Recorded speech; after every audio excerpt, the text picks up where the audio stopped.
В рамках Всероссийской космической недели в столице Якутии прошли 5-е королевские чтения. В нем приняло участие более 1200 участников и слушателей.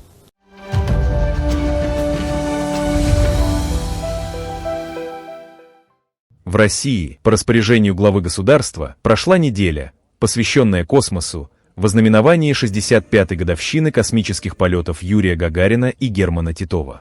В космическую неделю в столице Якутии важным моментом стало торжественное возложение цветов к памятнику Героя Советского Союза, космонавту Герману Степановичу Титову, расположенному на территории воинской части, названной его именем. Перед тем, как полет совершить, он прибыл на могилу к монументу своего любимого писателя Александра Сергеевича Пушкина и возложил цветы перед самым полетом. А с собой взял в космоса книгу Евгений Онегин, которую он знал наизусть. А сегодня мы здесь, чтобы отдать должное и возложить цветы уже к его памятнику Германа Степановича Титова. Хочу всем пожелать, чтобы его подвиг и подвиг всех космонавтов, всех сотрудников, всех деятелей космической отрасли вам служил примером для достижения всех поставленных целей. Энергии вам, мужества, воли к победе, и чтобы мы все гордились нашей страной, нашим народом и нашим городом. Мы великая космическая держава. Герман Титов вошел в историю как первый человек, пробывший в космосе свыше 24 часов и самый молодой участник космических полетов. Его полет на корабле «Восток-2» в 1961 году убедительно продемонстрировал возможность безопасного пребывания и работы человека в условиях невесомости, проложив дорогу для будущих длительных космических миссий. В свои 25 лет Герман Титов стал олицетворением эпохи, когда смелые мечты о покорении космоса начали воплощаться в жизнь. Увидела в раннем детстве, когда он приезжал к бабушке, к дочери Циолковского, и когда он там, проходя мимо, пожал тебе руку, я понимаю, тут же забыл. Ведь это было такое счастье. Это было... Вся школа завидовала, потому что Герман Степанович был невероятным человеком. В разные годы в Якутске побывали 13 космонавтов. Старшим по званию был Герман Титов. Поздравляю вас с таким событием для всей нашей страны, и уж тем более для Якутии, потому что имени его здесь находится наземный измерительный пункт, который работал и продолжает работать на благо всей космонавтики.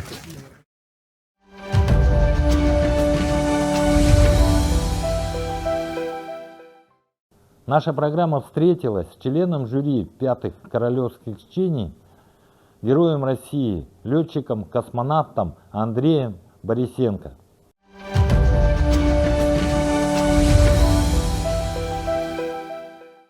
И в нашей студии герой России Андрей Иванович Борисенко. Вы, оказывается, как летчик-космонавт к этому стремились всю жизнь. Даже в школе. Насколько помогло в вашей жизни вот это стремление стать летчиком-космонавтом? На самом деле было стремление не стать летчиком-космонавтом, а полететь в космос. А летчик-космонавтом, государственная награда, это все-таки уже было вторично. В клуб космонавтики я пришел уже, юношеский клуб космонавтики, мне Германа Степановича Титова, я уже пришел в достаточно зрелом, в смысле школьном зрелом возрасте, это был мой 8 класс. Ну а тогда как желание стать космонавтом было гораздо раньше возникло. Я ходил во 2 класс, и было мне всего-навсего 9 лет. Поэтому, вот, участвуя, возвращаясь к чтениям имени Сергея Павловича Королева, который мы уже закончили, я могу сказать, что вот глядя в зал и видя ребят, которые находятся в зале, я вспоминал себя и понимал, что очень может быть, что вот среди тех ребят с горящими глазами, кого мы награждали, вполне возможно, что здесь есть и будущие космонавты, которые будут летать к звездам. В юношеском клубе вы чем занимались? Клуб все-таки был направлен в первую очередь на учебную работу, на подачу знаний, причем специфических знаний, которые в школах на самом деле никогда не давали. Там у нас была 2-годичная система обучения, и нам читали историю развития космонавтики, мировой космонавтики, не только советской космонавтики. У нас была астрономия, была астрофизика как предмет, теория полета, аэродинамика. мне было очень интересно, потому что многие знания, которые я получал во время вот этих лекций в клубе, я благополучно приносил в школу.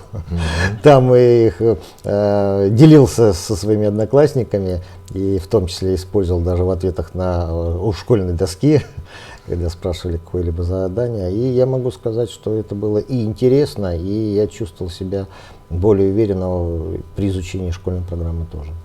И вот вы стали летчиком-космонавтом. Понимаю, детская мечта, она как бы исполняется, но тем не менее с возрастом ты понимаешь, что насколько это... Она может модифицироваться, насколько да, это сложно. да, Да. Это действительно было сложно, очень сложно. И оглядываясь назад, я понимаю, что я считал себя человеком везучим и не напрасно считал. Вообще профессия космонавта это ведь не просто профессия, опять же на сегодняшний день, это стиль жизни. Каждодневная готовность и понимание, что то, что ты делаешь при подготовке, ты должен делать изо всех сил и максимально хорошо, насколько это возможно.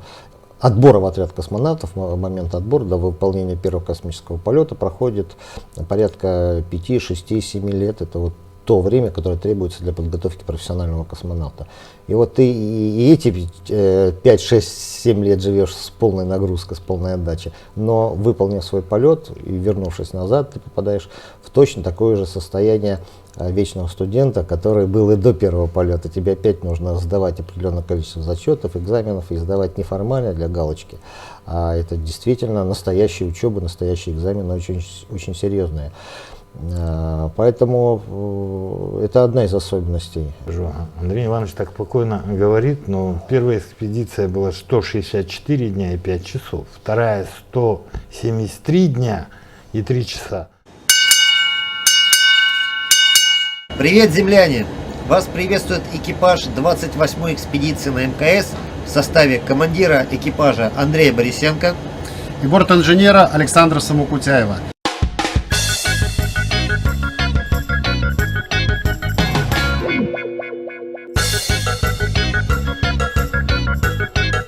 Вот эта часть, это бытовая часть служебного модуля. Знаете, как в обычной московской малогабаритной квартире, как в кухне. Здесь у нас все. Здесь у нас и обеденная зона, где мы кушаем, подогреваем пищу. Вот каюты, где мы отдыхаем. У каждого члена экипажа есть вот такая небольшая своя комнатка. Ни у кого в мире нет такого велосипеда с таким чудесным видом.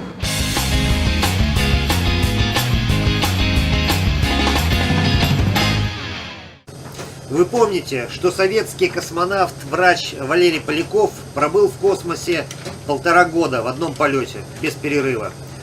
И после нашего возвращения и я, и Александр составим подробнейшие отчеты о нашей экспедиции, обо всех наших ощущениях во время нашего полугодового полета. И эти отчеты, мы надеемся, это тоже внесет свой вклад в будущие межпланетные полеты.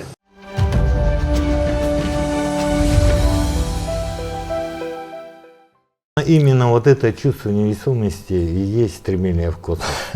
Ну, на самом деле, чувство невесомости – это одно из, наверное, компонентов космического полета, к которым тоже человек стремится. Потому что, конечно, это совершенно другие ощущения, совершенно другая среда. Можно сказать, что совершенно другой мир, в котором те же самые законы физики, которые работают на Земле, там не работают или работают по-другому.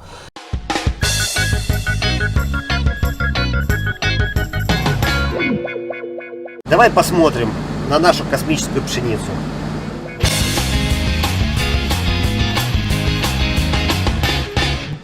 Сейчас мне предстоит очень интересный эксперимент «Сейнер». Он не только интересный, но и важный. Важный для всего нашего хозяйства, для всей нашей страны. С помощью этого эксперимента мы попробуем определить, в каких районах Мирового океана сейчас скапливается рыба.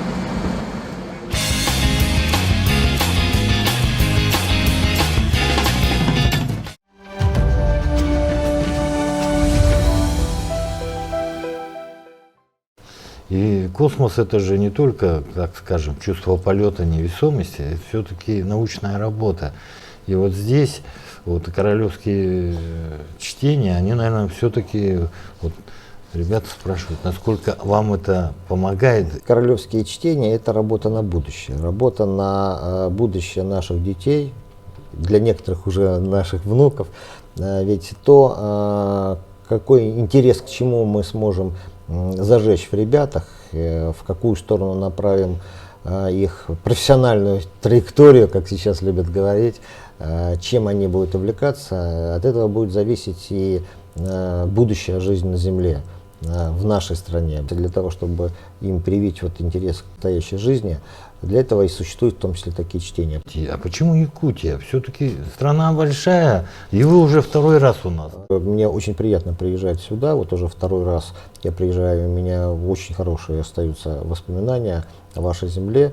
И в первую очередь, наверное, вот из-за людей, которые здесь живут. Потому что люди — это все-таки, наверное, основное богатство всегда и везде. Чтения, которые проводятся вот у нас здесь, они очень разноплановые. И, как правило, чтение имеет узконаправленную деятельность, там, космическая техника, космическая биология и так далее. А здесь более широкий спектр. Это в Якутии, это именно это фишка Якутии. Это только в Якутии, только да, в Якутии. И на чтениях мы говорим не только о науке и технике, мы говорим и о литературе, и о живописи, поэтому и в рамках чтений возникли и конкурс рисунков ребят, и литературный конкурс, и много чего другого. Поэтому я думаю, что это очень интересный формат, и вполне возможно, что в данном случае Якутия является первопроходцем такого формата. И я не исключаю, что это будет тиражироваться в других регионах. Очень уж удачная получается конфигурация. Хотелось бы попросить, как участник 2 международных экспедиций и уже как опытного летчика, космонавта, да, что можно пожелать? Идти к своей мечте, которая есть у каждого человека. Это мое любимое пожелание. И я искренне желаю, несмотря на трудности, которых взрослые, которые видят больше, ребята, может быть, о них даже не задумываются, но несмотря на эти трудности, идти вперед потихонечку к своей мечте, делая небольшой шаг каждый день. Тогда мечта будет достигнута.